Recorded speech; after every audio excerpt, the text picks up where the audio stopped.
Hey everyone, Miguel here with the Disney Life for Me, and I'm introducing to you a new segment that we want to introduce to our channel. A segment on Disney secrets and fun facts. And so in this segment, I hope to bring to you different secrets and tips and fun facts about the Disney parks. You see, one of my very favorite things about the parks is the theming. But not the theming that's always so obvious, but rather some of the theming that oftentimes can be overlooked and completely missed if you don't know what you're looking for.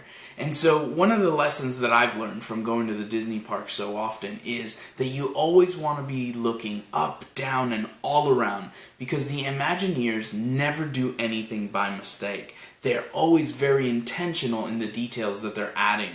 And I love looking into those kinds of things because oftentimes it reveals to you much bigger parts of the story that's being told. Daniela and I always talk about how the difference between a theme park and an amusement park is that a theme park is telling a story. And Walt always envisioned telling a story, and the Imagineers continue that tradition. And so one of the things we really enjoy about visiting Disney is always learning more and more pieces of that story as a kind of grand story is being told. And so not too long ago, we were in Animal Kingdom and we found ourselves in Dinoland, USA. My wife and our son and daughter had gone into the boneyard, and I noticed that the sign for the boneyard said, "Established in 1947. I immediately knew that that couldn't be there by mistake, but I had no idea what the significance of 1947 was. So I immediately began doing research to try and figure out, why is 1947 significant? Now, at first, no major dates came up. I thought maybe it's somebody's birthday, maybe Walt did something significant in 1947. But as I continued to do reading and research on this issue, what I found was that I needed to learn more about the backstory, not just about the boneyard, but about Dinoland, USA. You see, the backstory there is that in 1947, an amateur fossil hunter went looking for fossils and ran into some, kind of coincidentally. He had his paleontologist friends confirm that the fossils were real, and they were. And so they went ahead and wanted to take advantage of this opportunity and make sure that they locked up the land in case there were any more fossils there. They would kind of have first dibs on them and be able to do that research. And so all of this occurred in 1947. And so in 1947 is the year, according to the backstory, where the Dino Institute was built. The Dino Institute is now home to Animal Kingdom's Dinosaur Ride, which is one of my favorite rides at the Animal Kingdom.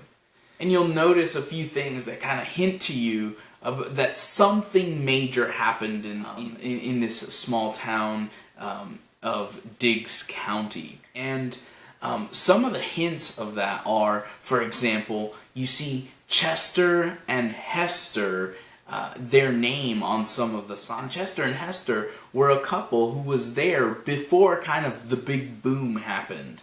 And now they're just kind of along for the ride. They've kind of expanded their businesses to take advantage of this kind of dinosaur fossil boom that occurred in their hometown.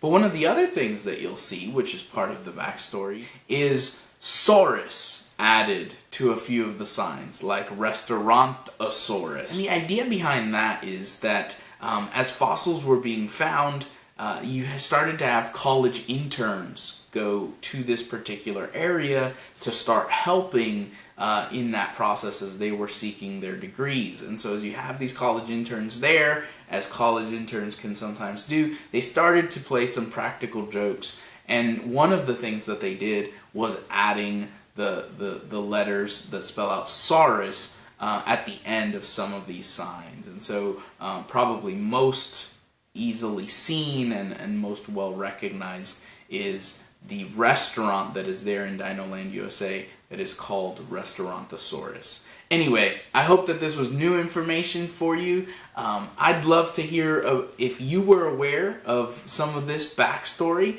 What are some of the things that you've discovered at the park?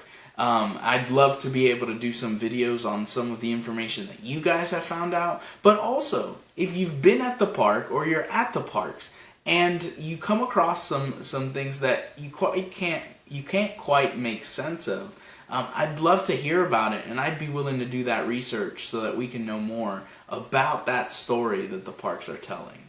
Alright, so I hope you've enjoyed this. Please make sure that you're subscribed to our channel for more content regarding Disney and the Disney parks. Alright, we'll see you real soon.